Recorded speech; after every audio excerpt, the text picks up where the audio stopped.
1870 সালে James clerk Maxwell তার বিখ্যাত ইলেকট্রোম্যাগনেটিক ওয়েভ থিওরি প্রকাশ করেন, বিখ্যাত তড়িৎচুম্বকীয় তরঙ্গ তত্ত্ব প্রকাশ করেন। এই তত্ত্ব অনুযায়ী যখন কোনো চার্জড পার্টিকেল অর্থাৎ কোনো আয়নিত কণা যখন ভাইব্রেট করে, যখন কম্পন হয় তার মধ্যে, তখন এই চার্জড পার্টিকেল থেকে ইলেকট্রোম্যাগনেটিক ওয়েভ তৈরি হয়, অর্থাৎ তড়িৎচুম্বকীয় তরঙ্গ তৈরি হয়। এই তড়িৎচুম্বকীয় তরঙ্গ আসলে তড়িৎ ক্ষেত্র আর চুম্বক ক্ষেত্রের সমন্বয়, এবং তড়িৎ ক্ষেত্র আর চুম্বক ক্ষেত্র পরস্পরের সমকোণে অবস্থান করে। যেমন এই ক্ষেত্রে ধরে নিচ্ছি কোনো একটা চার্জ পার্টিকেলের ভাইব্রেশনের ফলে এইখানে যে তড়িৎ ক্ষেত্র, এই তড়িৎ ক্ষেত্রের মধ্যে এরকম আলোড়ন সৃষ্টি হলো। এখানে তার ডিরেকশনটা হচ্ছে এই সমকোণ বরাবর, এই যে অ্যাক্সিস তার সমকোণ বরাবর, এটা তড়িৎ ক্ষেত্র। চুম্বক ক্ষেত্রটা কিন্তু তাহলে তার সমকোণে অবস্থান করবে, মানে এইরকম, এই যে ক্ষেত্রটা এই তড়িৎ ক্ষেত্রের সমকোণে অবস্থান করবে, চুম্বক ক্ষেত্রটা এইরকম ভাবে অবস্থান করবে। এই যে পারপেন্ডিকুলার হলো তার সমকোণে অবস্থান করবে, এই পারপেন্ডিকুলার তার সমকোণে অবস্থান করবে, এই যে পারপেন্ডিকুলার। এইভাবে তড়িৎ ক্ষেত্র আর চুম্বক ক্ষেত্র পরস্পরের সমকোণে অবস্থান করে কোনো ইলেকট্রোম্যাগনেটিক ওয়েভের মধ্যে। সাউন্ড ওয়েভ, 2 নাম্বার হচ্ছে সাউন্ড ওয়েভ। যেমন যেতে হলে কোনো না কোনো মিডিয়াম প্রয়োজন, কোনো না কোনো মাধ্যম প্রয়োজন। ইলেকট্রোম্যাগনেটিক ওয়েভ কিন্তু ভ্যাকুয়ামের মধ্য দিয়েও যেতে পারে, অর্থাৎ শূন্যস্থানের মধ্য দিয়েও যেতে পারে। 3 নাম্বার হচ্ছে ইলেকট্রোম্যাগনেটিক যে ওয়েভ, সেই ওয়েভ অনেক ধরনের হতে পারে। এই অনেক ধরনের আলাদা আলাদা ইলেকট্রোম্যাগনেটিক হওয়ার কারণ হচ্ছে তাদের ফ্রিকোয়েন্সিগুলি অর্থাৎ কম্পাঙ্কগুলি আলাদা। চার্জ পার্টিকেলের ফ্রিকোয়েন্সি যখন আলাদা হয় তখন ইলেকট্রোম্যাগনেটিক ওয়েভগুলির ফ্রিকোয়েন্সিও আলাদা হয়। এবার কম ফ্রিকোয়েন্সি যে ওয়েভগুলি আছে, কম ফ্রিকোয়েন্সির যে ওয়েভগুলি আছে তাদের এনার্জিও কম থাকে, আর বেশি ফ্রিকোয়েন্সির যে ওয়েভগুলি আছে তাদের এনার্জি অনেক বেশি থাকে। যেমন বেশি ফ্রিকোয়েন্সির যে ওয়েভগুলি আছে এক্স রে, গামা রে, ইউভি রে এটসেট্রা, আর কম ফ্রিকোয়েন্সির যে ওয়েভগুলি আছে যেমন মাইক্রোওয়েভ এটসেট্রা। ভিজিবল বা দৃশ্যমান যে ইলেকট্রোম্যাগনেটিক ওয়েভ সেগুলি মাঝামাঝি ফ্রিকোয়েন্সির থাকে। এবার এই ফ্রিকোয়েন্সি ইলেকট্রোম্যাগনেটিক ওয়েভ সম্বন্ধে আমাদের জানতে হলে আমরা ইলেকট্রোম্যাগনেটিক ওয়েভের একটা প্রপার্টিকে জানতে হবে। এই প্রপার্টিগুলি জানার সময় মনে রাখতে হবে যে ভ্যাকুয়ামের মধ্যে যেই কোনো ইলেকট্রোম্যাগনেটিক ওয়েভ লাইটের ভেলোসিটিতে ট্রাভেল করে। আলোর বেগ হচ্ছে 3 × 10⁸ মিটার পার সেকেন্ড। যেই কোনো ইলেকট্রোম্যাগনেটিক ওয়েভ যখন ভ্যাকুয়ামের মধ্য দিয়ে যায় এই ভেলোসিটি নিয়ে যায়। ধরে নিচ্ছি এটা একটা ইলেকট্রোম্যাগনেটিক ওয়েভ, এটা হচ্ছে ক্রেস্ট অর্থাৎ তরঙ্গ শীর্ষ, আর এগুলি হচ্ছে ট্রাফ তরঙ্গপাত। পরপর দুটি ক্রেস্টের মধ্যে যে ডিস্টেন্স থাকে, দুটি তরঙ্গ শীর্ষের মধ্যে যে দূরত্ব থাকে তাকে আমরা তরঙ্গ দৈর্ঘ্য বলি, ওয়েভলেন্থ বলি। একে ল্যামডা চিহ্ন দিয়ে আমরা লিখে থাকি, ল্যামডা চিহ্ন। আরেকটা টার্ম হচ্ছে ফ্রিকোয়েন্সি, এটাকে নিউ চিহ্ন দিয়ে লেখা হয়, বাংলা নয়ের মতো দেখতে। ফ্রিকোয়েন্সি হচ্ছে 1 সেকেন্ডে কোনো একটা পার্টিকেল যত সংখ্যক ভাইব্রেশন কমপ্লিট করে, 1 সেকেন্ডে যত সংখ্যক পূর্ণ কম্পন সম্পন্ন হয় তাকেই আমরা কম্পাঙ্ক বা ফ্রিকোয়েন্সি বলি। ভালো করে সংজ্ঞাটা মনে রাখতে হবে এবং তাকে নিউ চিহ্ন দিয়ে আমরা রিপ্রেজেন্ট করি। তার ইউনিট হচ্ছে হার্জ বা সাইকেলস পার সেকেন্ড। 1 সেকেন্ডে যত সংখ্যক পূর্ণ কম্পন হয় তাকেই বলা হয় কম্পাঙ্ক, রিপ্রেজেন্ট করা হয় নিউ দিয়ে, আর ইউনিট হচ্ছে হার্জ বা সাইকেলস পার সেকেন্ড। আর একটা কম্পনে তরঙ্গ যতটুকু অগ্রসর হয় তাকে ওয়েভলেন্থ বলে।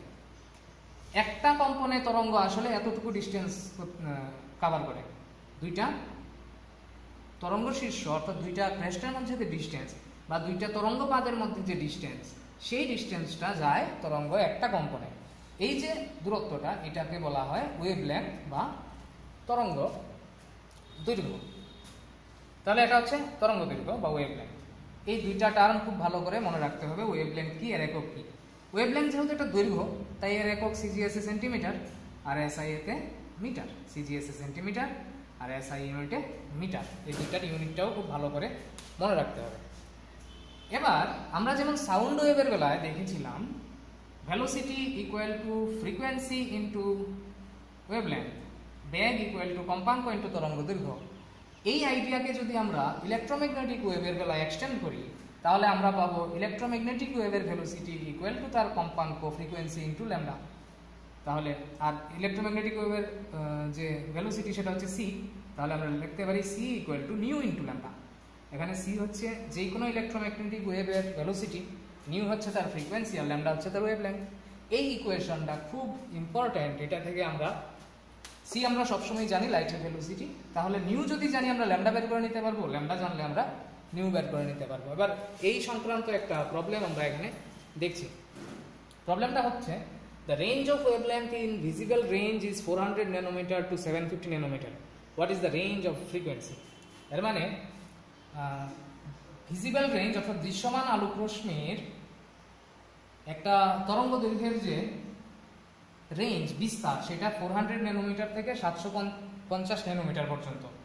তাহলে এই দৃশ্যমান আলোক রশ্মির ফ্রিকোয়েন্সি বা কম্পাঙ্কের বিস্তার কি হবে এটা জানতে চাওয়া হয়েছে। তাহলে এখানে দেওয়া হয়েছে ওয়েভলেন্থ, আমাদের বের করতে হবে ফ্রিকোয়েন্সি। তো ন্যানোমিটার আর মিটারের সঙ্গে সম্পর্কটা আগে ভালো করে জেনে নিতে হবে।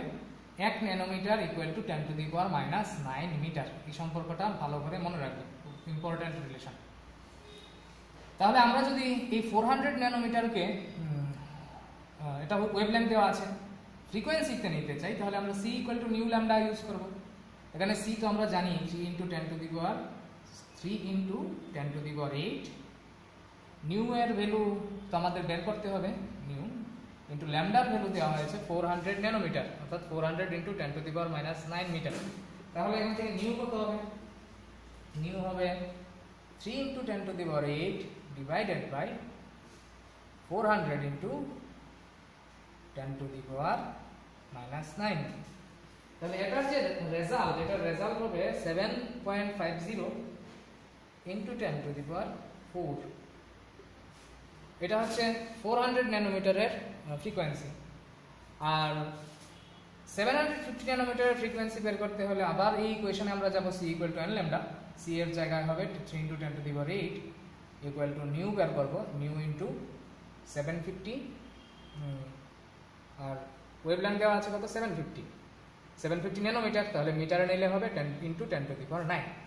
তাহলে এখান থেকে আমরা নিউ পাবো, সুতরাং নিউ ইকুয়াল টু হবে 3 into 10 to the power 8 divided by 750 into 10 to the power -9। এটা হচ্ছে নিউ ইকুয়াল টু, তাহলে এটা রেজাল্ট যে পাবো আমরা এটা হচ্ছে 4 into 10 to the power 14, sorry উপরের যে রেজাল্টটা এটা 7.50 into 10 to the power 14 hertz বা সাইকেলস পার সেকেন্ড। আর এটা হবে 4 into 10 to the power 14 hertz বা সাইকেলস পার সেকেন্ড। তাহলে আমরা ফ্রিকোয়েন্সি বের করে নিলাম। তাহলে ফ্রিকোয়েন্সির রেঞ্জ কি হবে?